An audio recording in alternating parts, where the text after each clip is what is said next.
మన ప్రభువైన యేసుక్రీస్తు పరిశుద్ధ నామములో ఈ వాక్యం వింటున్న ప్రతి వారికి ది ఫాదర్స్ ఫెలోషిప్ తరపున నా హృదయపూర్వకమైనటువంటి వందనాలు. దేవుడి మిమ్మను దీవించునుగాక. దేవునితో మనం నడిచేటువంటి మార్గాలలో దేవుని యొక్క ఆశీర్వాదాన్ని దీవెనను పొందుకోవడానికి మనం అడుగు వేస్తూ ముందుకు సాగుతూ ఉన్నప్పుడు కొన్నిటిని దేవుడు మన కొరకు సిద్ధపరిచి ఉంచుతాడు. ఏ విధంగా అనగా మన నోటి నుండి కొన్ని మాటలు రావాలి అని ఆయన ఎదురు చూస్తూ ఉంటారు. ఇది నీ కొరకు సిద్ధపరిచాను, కానీ నీ నోటి నుండి ఈ మాట రావాలి అని ప్రభు చూస్తూ ఉంటారు. ఇది ఎలాగా సాధ్యము? దేవుడు ఇవ్వాలనుకుంటే ఇచ్చేయచ్చు కదా, మరలా మన నోటి నుండి రావాలని ఆయన కోరుకోవడం ఏమిటి అని అనుకుంటున్నారా? అవును, దేవుడు మనకివ్వదలిచినటువంటి ఆశీర్వాదాన్ని మనకివ్వడానికి మన నోట నుండి కొన్ని రావాల్సినవి, కొన్ని ఒప్పుకోవాల్సినవి మన నోట ఉండాలి. దానిని వాక్యం సెలవిస్తుంది, మొక్కుబడి. మనం ఒప్పుకోవాలి. ఆ ఒప్పుకున్నట్టు చేత దేవుని యొక్క ఆశీర్వాదం మనం త్వరగా పొందుకోవడానికి ఆస్కారం లభిస్తుంది. మనం బైబిల్ గ్రంథంలో చూసినట్లయితే అనేకమైనటువంటి లేఖనాలు మనం గమనిస్తున్నాం. ఈ సమయంలో కొద్ది విషయాలు మనం ధ్యానించుదాం.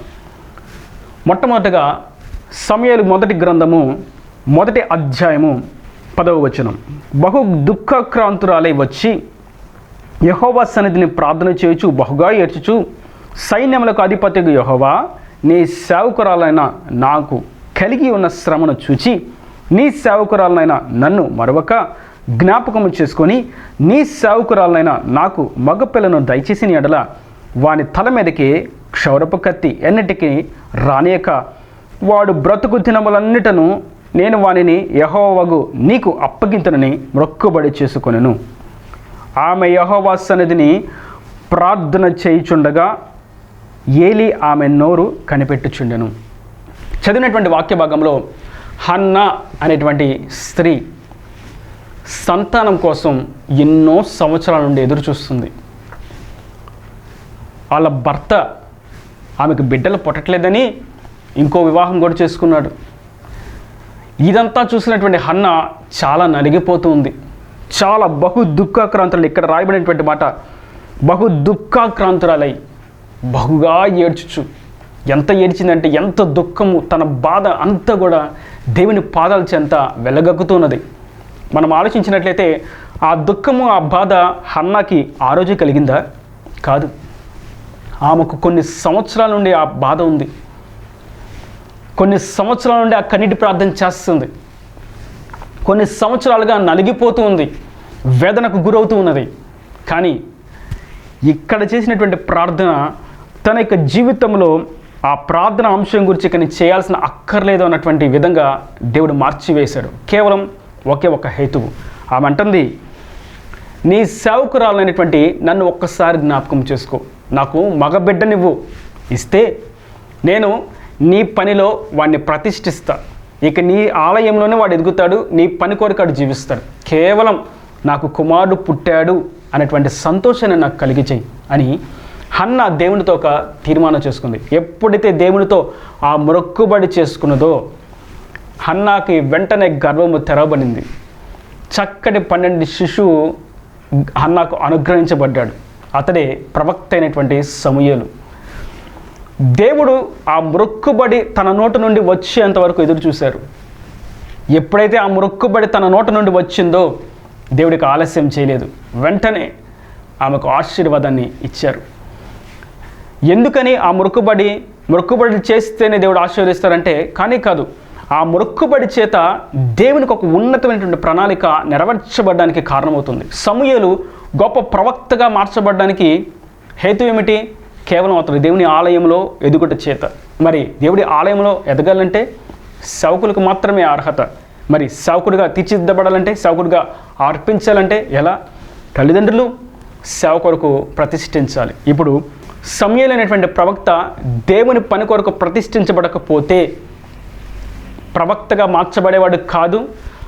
ఏలీ తర్వాత దేవుని ఆలయపు కార్యాలన్నీ నిర్వర్తించడానికి సరైనటువంటి నాయకుడు ఉండేవాడు కాదు. ఇజ్రాయేలుకు మంచి నాయకుడు ఉండేవాడు కాదు. మనం చదువుకోవడానికి, మనం ధ్యానించడానికి ఒక మాదిరికరమైనటువంటి భక్తుని జీవితం బైబిల్ గ్రంథంలో ఉండేదే కాదు. అయితే వీటన్నిటినీ దేవుడు ఎప్పుడో తన అనాది సంకల్ప చొప్పున తాను వ్రాసి ఉంచాడు గనుక, తాను నిర్ణయించాడు గనుక, ఇక్కడ హన్నా నీ కుమారుడు సామాన్యమైనటువంటి వ్యక్తి కాదు, నేను అతన్ని రాబో దినాల్లో గొప్ప ప్రవక్తగా చేయబోతున్నాను, అతన్ని గూర్చి చరిత్రలు జనులు ధ్యానించినట్టుగా నేను చేయబోతున్నాను, మార్చబోతున్నాను. మరి అటువంటి గొప్ప వ్యక్తిని నువ్వు సొంతగా నీ ఇంట్లో పెంచుకోవడానికి, నీ ఇంట్లో పనులు చేయించుకోవడానికి, చక్కగా చదివించుకోవడానికి, బరువులు మోయించడానికి, సంపాదించుకోవడానికి, లాభాన్ని పొందుకోవడానికి, నీ స్వకీయ దురాశల కొరకు వినియోగించుకోవడానికి నువ్వు వాడతానంటే అది సబబు కాదు హన్నా. నీ కుమారుడు నా ఆలయంలో ఎదగాలి అని దేవుడు నిర్ణయించాడు. హన్నా ఏమనుకున్నదో, ఇక ఈ ఏడుపు ఇక్కడతో ఆగిపోవాలి ప్రభువా, నేను ఏడవకూడదు, నాకు దయచేసి బిడ్డనివ్వు, అంతకంటే శ్రేష్టమైనది ఏముంది, నీ మందిరంలో నేను నా బిడ్డని ఇస్తాను, నీ కొరకు ప్రతిష్ఠిస్తాను, నీ పనిలో అతన్ని నువ్వు వాడుకో అని దేవునికి ప్రతిష్ఠించింది. ఎప్పుడైతే దేవునికి ప్రతిష్ఠించి మొక్కుబడి చేసుకుందో, ఆ ప్రతిష్టతను గురించి మొక్కుబడి చేసుకుందో, హన్నా యొక్క గర్భము తెరవబడింది. దేవుడి యొక్క ఆశీర్వాదాన్ని తాను నిండారులుగా పొందుకోగలిగింది కేవలం మొక్కుబడి. ఈ మొక్కుబడి యొక్క హేతువులు తర్వాత హన్నా గమనించి ఉండొచ్చు. గొప్ప ప్రవక్తగా మార్చబడిన తర్వాత, గొప్ప నాయకుడిగా మార్చబడిన తర్వాత, జనులలో చక్కగా న్యాయం కనపరుస్తున్న తర్వాత హన్నా చూసి, నా కుమారుడు దేవుని ఆలయంలో పెరుగుట బట్టి ఎంత ఎదిగాడు, దేవుని చేతిలో బలమైన సాధనంగా వాడబడుతున్నాడని ఎంతో సంతోషించుండిద్ది, ఎంతో గర్వించుండిద్ది. నా ప్రియ సహోదరులారా, మనం కొన్ని సందర్భాల్లో కొన్ని ఆశీర్వాదాలను గురించి, కొన్ని కార్యాలను గురించి మనం ప్రతిష్ఠించుకోవాలి, కొన్ని మనం మొక్కుబడి చేసుకోవాలి. ప్రభువా, ఇదిగో నా జీవితం ఈ పాపాన్ని జయించలేకపోతుంది, ఒక్కసారి ఈ పాపాన్ని జయించే శక్తిని నాకు ఇవ్వు, ఇక మీట ఆ పాప నా జోలికి రాకుండా నేను నిన్ను చూస్తూ గమ్యానికి నేను చేరతాను. ప్రభువా, ఈ శోధనను నేను జయించలేకపోతున్నాను, దీన్ని జయించే శక్తిని ఇవ్వు, మరొకసారి దాని దరిదాపుల్లో కూడా నేను వెళ్లకుండా నేను ముందుకు సాగుతాను. ఇలా మనం మొక్కుబడి చేసుకోవాలి. ప్రభువా, నేను వ్యాపారాన్ని ప్రారంభిస్తున్నాను, ఇది బహుగా దీవించబడి ఆశీర్వదించబడితే నీ పరిచర్య కొరకు నేను ఇది చేస్తాను, నీ మహిమార్థం, నీ రాజ్య వ్యాప్తి కొరకు నాధీన శైలిలో నేను ముందుకు సాగుతాను. ఇదిగో ప్రభువా, ఈ ఉద్యోగాన్ని నాకివ్వు, నేను నీ పని కొరకు ఉపయోగపడతాను, నీ సువార్తను ప్రకటిస్తాను, అక్కడ నా సహోదరులతోనూ, నా తోటి ఉద్యోగస్తులతోనూ, నాకు తెలిసిన వారితోనూ ఇంకనూ నేను కొన్ని ప్రయత్నాలు చేసి నిన్ను గూర్చినటువంటి వార్తను ప్రకటిస్తాను అని మనం మొక్కుబడి గొప్పగా అవసరం చిన్నగా మన దేవునికి నచ్చినటువంటి, దేవుడు మెచ్చేటువంటి మొక్కుబడులను మనం చేసుకున్నట్లయితే దేవుడు వెంటనే ఆ ఆశీర్వాదాన్ని మనకు అనుగ్రహిస్తాడు. ఆ మొక్కుబడిలో కూడా గొప్ప దీవెన ప్రణాళిక దాచబడి ఉన్నవి. మరియు మనం రెండోదిగా చూస్తాం, న్యాయాధిపతుల గ్రంథం 11వ అధ్యాయము. ఈ 11వ అధ్యాయం అంతా మీరు తర్వాత చదవండి, నేను చెప్పే విషయాలు ఇక్కడ ఉంటాయి. యెఫ్తా అనేటువంటి న్యాయాధిపతి ఉన్నాడు. తాను ఫిలిస్తీన్లతో యుద్ధానికి వెళ్ళడానికి సిద్ధమయ్యాడు. అయితే ఆ ఫిలిస్తీన్లు, మిద్యానీలు, అమ్మోనీయులు ఇలా వ్యతిరేక జనులందరి మధ్య ఇజ్రాయేలు ఉన్నారు. వారిని గూర్చి భయం ఎప్పుడు ఇజ్రాయేలీలకు ఉంటూనే ఉంది.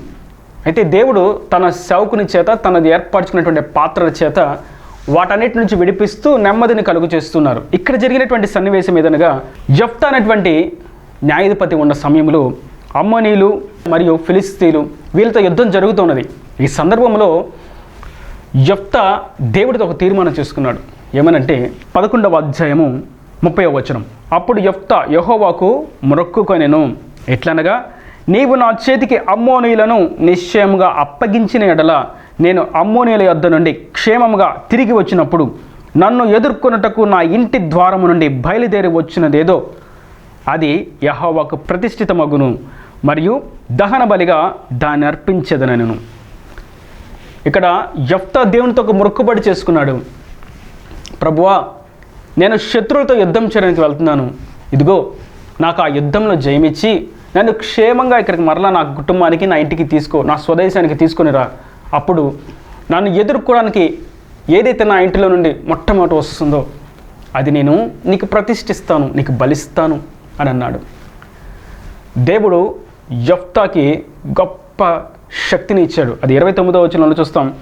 యెహోవా ఆత్మ యెఫ్తా మీదకి రాగా దేవుడు తన ఆత్మ చేత యెఫ్తాను నింపాడు. తన బలమైనటువంటి శక్తి చేత యెఫ్తాను నింపాడు. శత్రువులందరినీ ఓడించినట్లుగా, పారద్రోలినట్లుగా దేవుడు చేశాడు. మొత్తానికి యెఫ్తా యుద్ధంలో గొప్ప జయాన్ని చూసి ఇంటికి తిరిగి వస్తున్నాడు. ఈ సన్నివేశం అంతా మనకిప్పుడు టాపిక్ కాదు, విషయాన్ని మీకు వివరిస్తాను. తను యుద్ధంలో జయం చూసుకొని సంతోషంగా తన స్వప్రాంతానికి వస్తూ ఉండగా తన కుమార్తె ఎదురొచ్చింది. సరే, కుమార్తెను గురించి బాధపడ్డాడు, అదంతా వేరే విషయం. ఇప్పుడు కుమార్తెను దేవుని పని కొరకు ప్రతిష్ఠించాడు.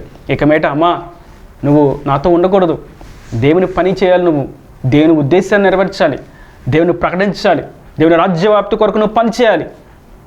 ఇక మన ఇంట్లో ఉండి ఇంట్లో పనులు చేయడం కాదు, దేవుని పని నువ్వు చేయాలి, నిన్ను నేను దేవునికి ప్రతిష్ఠించానని యెఫ్తా తన కుమార్తెని దేవునికి ప్రతిష్ఠించాడు. మొక్కుబడి చేసుకున్నాడు. యెఫ్తా మొక్కుబడి చేసుకున్న చేత అవమానాలన్నీ కూడా ఆశీర్వాదకరంగా యెఫ్తాకు మార్చబడినవి. ఎవరెవరైతే యెఫ్తాను అవమానించారో, నీకు మా దేశంలో, మా ప్రాంతంలో, మా ఆస్తిలో నీకు వాటా లేదు, నీకు పాలు లేదని తోసివేశారో వారే యెఫ్తాను గణపరిచినట్టుగా, యెఫ్తా నువ్వు ఉండబట్టే ఈ యుద్ధంలో గొప్ప జయం మాకు వచ్చిందని వారి నోటే సాక్ష్యం వచ్చినట్లుగా యెఫ్తా చేసినటువంటి మొక్కుబడి హేతువైంది. మనం కూడా దేవునితో మొక్కుబడి చేసుకోవడం అనేది ఆత్మీయుని యొక్క గుణం. మనం మొక్కుబడి చేసుకోవాలి. ప్రభువా, నాకు చదువును చక్కగా నాకు నేర్పించు, నేను నీ వాక్యాన్ని చదువుతాను, నాకు చదువు నువ్వు ప్రభువా, నేను సరిగ్గా చదవలేకపోతున్నాను, నాకు తెలుగు అర్థం కావట్లేదు, నాకు ఇంగ్లీష్ అర్థం కావట్లేదు, హిందీ అర్థం కావట్లేదు, నేను చదవలేకపోతున్నాను, అర్థం చేసుకోలేకపోతున్నాను, నేను విని దాన్ని తెలుసుకోలేకపోతున్నాను అని నీవు నాకు ఈ జ్ఞానం ఇచ్చినట్లయితే ఇక మీట నేను నీ వాక్యాన్ని చదువుతాను అని మనం తీర్మానం చేసుకోవాలి. ఒక తల్లి తనకి చదువు రాదు కానీ తీర్మానం చేసుకుంది, ప్రభువా నేను కూడా బైబిల్ చదవాలయ్యా, నాకు సహాయం చేయి అని తీర్మానం, ఒక మొక్కుబడి, నాకు చదవడం వస్తే నేను బైబిల్ చదువుతానయ్యా అని ప్రార్థన చేసుకుంది. దేవుడు తనను దర్శించి చక్కగా తెలుగు చదవడానికి తనకు దర్శనమిచ్చి ఆ భాషను తనలో ఉంచాడు. తెల్లవారుజామున లేచి బైబిల్ గ్రంథాన్ని తెరిస్తే ఒక్కొక్క పదం ఒక అక్షరాన్ని గుణించుకుంటూ చదువుకుంటూ వెళ్ళిపోతూ ఉంది. కారణం ఏంటంటే మొక్కుబడి. నాకు చదువునివ్వు, నేను నీ వాక్యాన్ని చదువుతాను అంది. అవును, తన పని కొరకు ఏం చేయాలన్న దేవుడు ఇస్తాడు. మొక్కుబడి.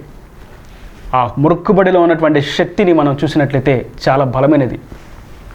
యెఫ్తా గొప్ప జయాన్ని పొందుకున్నాడు. హన్నా గొప్ప ప్రవక్తను కుమారుడుగా పొందుకుంది. కేవలం మొక్కుబడి. ఆ మొక్కుబడి తర్వాత ఆ యొక్క క్రియలను, ఆ యొక్క చరిత్రలను నేటికి మనం ధ్యానిస్తున్నామంటే కారణం ఏమై ఉన్నది? వారు చేసుకున్నటువంటి మొక్కుబడి వెనుక ఉన్నటువంటి కారణాలు ఇవన్నీ. వారికి తెలియదు అప్పటికి. హన్నా మొక్కుబడి చేసుకున్నప్పుడు తన కుమారుడు గొప్పవాడు అవుతాడన్న సంగతి హన్నాకు తెలియదు. యెఫ్తా మొక్కుబడి చేసుకున్నప్పుడు తన కుమార్తె వచ్చింది, నేటికి ఆమెను జ్ఞాపకం చేసుకుంటారు చరిత్రలో రాబో తరములో అన్న సంగతి యెఫ్తాకు తెలియదు. కానీ వారు చేసుకున్నటువంటి మొక్కుబడి దేవుని యొక్క భీకరమైనటువంటి కార్యాలు జరగడానికి కారణమైనది. మరొక విషయాన్ని మనం చూస్తాం. ఆదికాండము 28వ అధ్యాయము మరియు 31వ అధ్యాయం. అక్కడ ఉన్నటువంటి విషయాలను మీకు టూకీగా తెలియజేస్తాను, మీరు తర్వాత చదవండి. నేను చెప్పే విషయాలన్నీ అక్కడ ఉంటాయి. యాకోబు తన తండ్రిని మోసం చేసి హారాను ప్రాంతానికి బయలుదేరాడు. తన తల్లి చెప్పినటువంటి ఆలోచన చొప్పున వాళ్ళ యొక్క మామ ఇంటికి బయలుదేరాడు. బయలుదేరుతూ ఉండగా అక్కడ ఒక తీర్మానం చేస్తున్నాడు. ఈ విషయాన్ని మనం చూస్తాం. అత్యవసరమైనటువంటి విషయాలను నేను చదువుతాను. ఆదికాండం 28వ అధ్యాయము 20వ వచనం నుండి. అప్పుడు యాకోబు, నేను తిరిగి నా తండ్రి ఇంటికి క్షేమంగా వచ్చినట్లు దేవుడు నాకు తోడై ఉండి నేను వెళ్ళుచున్న ఈ మార్గంలో నన్ను కాపాడి తినుటకు ఆహారమును ధరించుకున్నటకు వస్త్రములను నాకు దయచేసిన ఎడల యెహోవా నాకు దేవుడై ఉండును, మరియు స్తంభముగా నేను నిలిపిన ఈ రాయి దేవుని మందిరమగును, మరియు నీవు నాకు ఇచ్చి యావత్తులో 10వ వంతు నిశ్చయంగా నీకు చెల్లించదనని మొక్కుకొనెను. చూసారా, తన తండ్రి ఇంటి నుండి భయంతో పారిపోతున్నాడు యాకోబు. ఒక మొక్కుబడి చేసుకున్నాడు. ప్రభువా, నేను ఏది ఆలోచించి చేద్దామన్న పాపం కాదయ్యా, నేను తెలియకుండానే ఈ పాపంలో పడిపోయాను.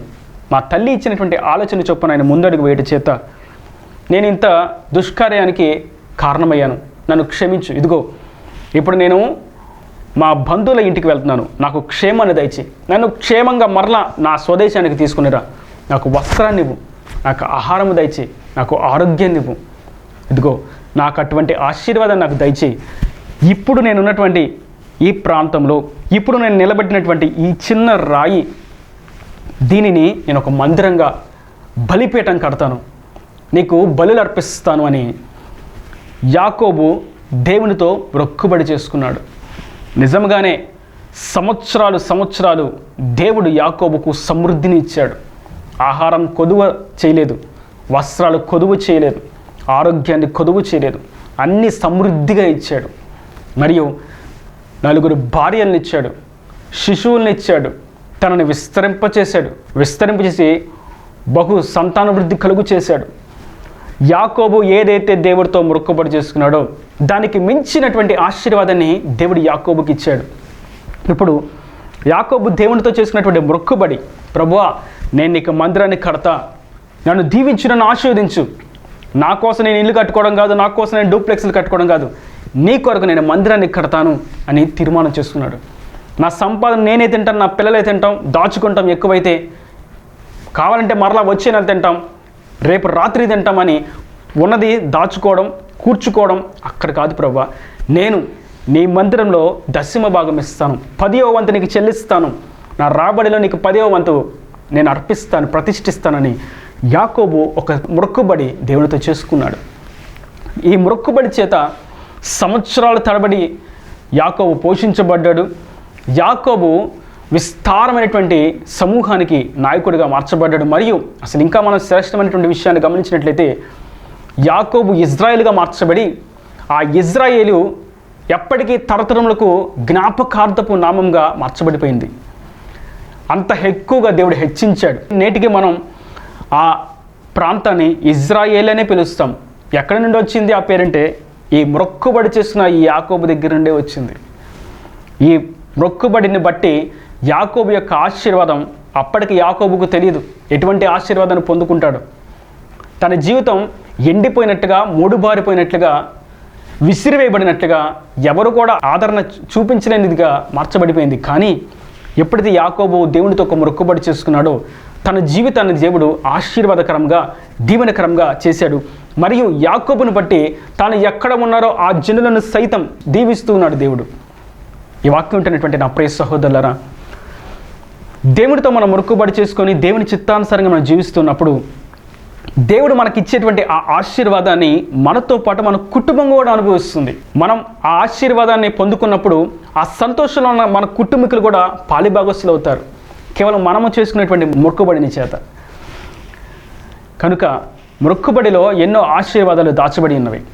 నేడు మనం చూస్తూ ఉంటే చాలామంది మొక్కుబడి చేసుకుంటూ ఉంటారు. ఏమని?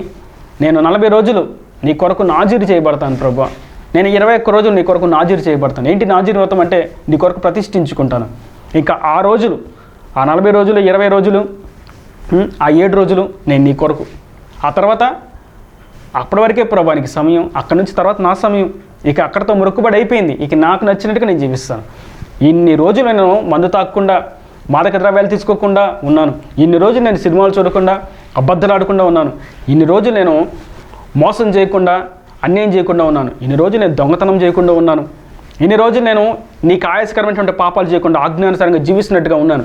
కానీ నీ సమయం అయిపోయింది, ఎక్కడితో నా మొక్కుబడి అయిపోయింది, ఇక ఎక్కడి నుంచి నా జీవితం అని మరలా పాపములో బతికేటువంటి రోత జీవితాన్ని, రుచి జీవితాన్ని జీవించడానికి జనులు అడుగు వేస్తూ ఉండడం మనం గమనిస్తున్నాం మన సరిహద్దుల్లో. కారణం ఆ మొక్కుబడి కొద్ది దినములే. కానీ నిజమైనటువంటి మొక్కుబడి మనకి ఆశీర్వాదాన్ని తీసుకొస్తుంది, మనతో పాటు మన సంతతికి కూడా ఆశీర్వాదాన్ని తీసుకొస్తుంది. నేడు మనం ఆయనతో ఒక మొక్కుబడి చేసుకుందామా? ప్రభువా నన్ను దీవించు, నీ సాక్షిగా నేను ఉంటాను, నాకు ఆరోగ్యాన్ని ఇవ్వు, నీకు సాక్షిగా నేను జీవిస్తాను, నన్ను దీవించు, నన్ను ఆశీర్వదించు, నీ కొరకు నేను పని చేస్తాను, నా కళలో సత్తువును అనుగ్రహించు, నేను నీ పరిచయ కొరకు ముందుకు సాగుతాను, నాకు చక్కటి జ్ఞానం నువ్వు, నీ వాక్యాన్ని చదువుతాను, నాకు చక్కని వినికిడి శక్తి నువ్వు, నీ వాక్యాన్ని నేను వింటాను, నాకు చక్కని దృష్టి నువ్వు ప్రభువా, నీ వాక్యాన్ని చూస్తూ, నీ యొక్క వాక్యాన్ని చదువుతూ నా జీవితాన్ని సంతోషంగా నేను మార్చుకుంటాను. నాకు నీ వద్ద నుండి వచ్చేటువంటి దీవెనను దయచేయి ప్రభువా, నీ ద్వారానే నేను ఈ ఆశీర్వాదాన్ని పొందుకున్నానని జనులందరి మధ్య నిలబడి సాక్ష్యం చెప్తాను అని మనం మొక్కుబడి చేసుకుందాం. మొక్కుబడి సాధారణమైనటువంటి మొక్కుబడి కాదు. మనుషులతో మొక్కుబడి చేసుకుంటే పర్వాలేదు, కానీ దేవునితో మొక్కుబడి చాలా డేంజర్, ప్రమాదకరమైనది. ఏదో మొక్కుబడి చేసుకున్నాము అనుకున్న మటుకు కాదు, కానీ మొక్కుబడి చేసుకొని దాన్ని ఖచ్చితంగా మనం ఆచరించాలి, నిర్వర్తించాలి. ఒకవేళ ఆ కార్యాలు మనలో జరగకపోతే, మనం ఆ విషయాల్లో సఫలీకృతం కాకపోతే, ఆ విషయాలు మనం ఓటమిని చూసినట్లయితే, ఆ మొక్కుబడి చెల్లించే విషయంలో ఓడిపోయినట్లయితే వాక్యం చాలా కఠినమైనటువంటి మాటలను సెలవిస్తుంది. చూద్దాం. అది మలాకి గ్రంథం 1వ అధ్యాయము 14వ వచనం.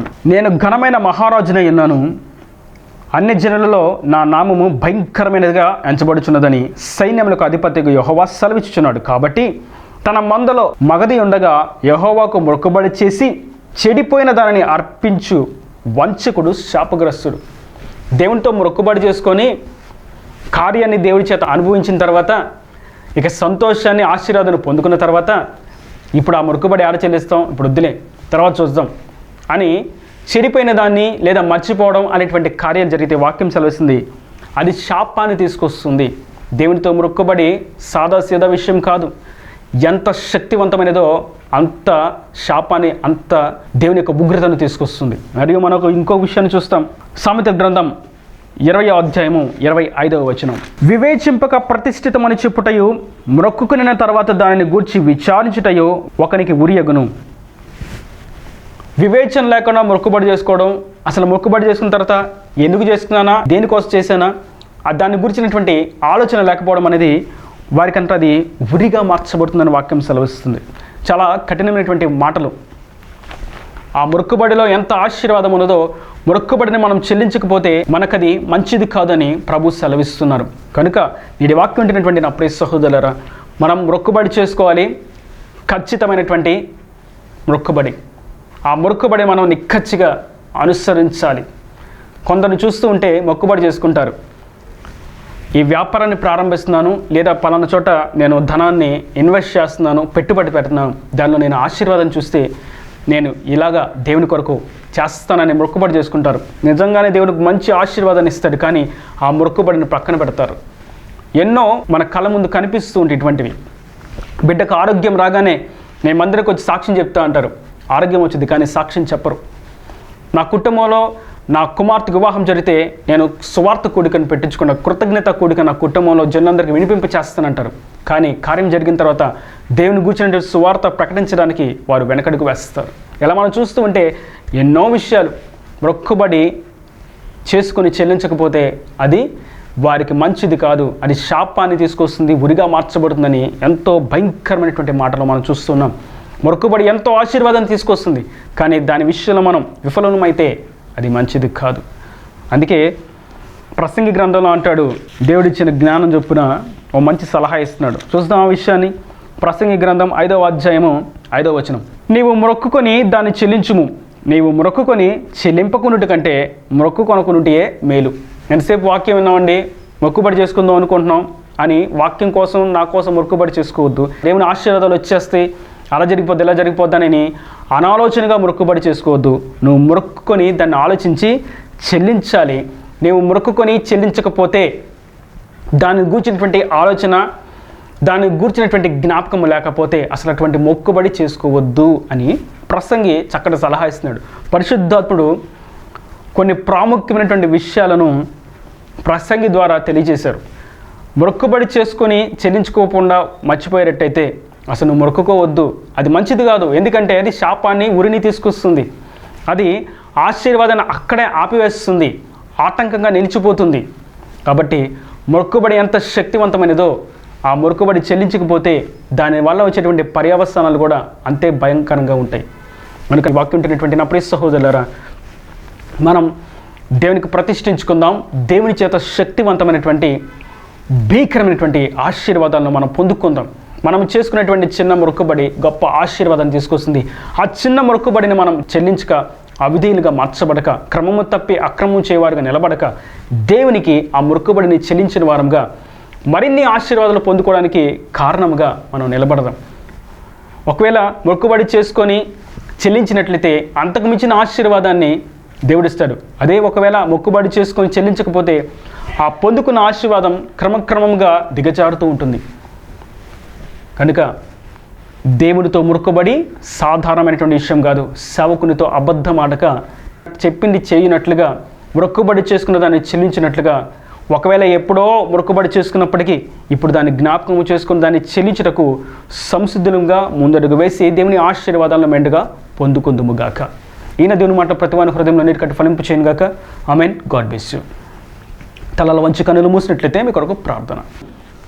ప్రేమ స్వరూపి కరుణ కటాక్షం గల తండ్రి, నా ప్రభువా, మీ వాక్యం ప్రతి వారిని మీరు నిండాలుగా దీవించండి. మొక్కుబడిని కూర్చున్నటువంటి అతి శ్రేష్టమైనటువంటి విషయాలు మీరు తెలియజేస్తారు.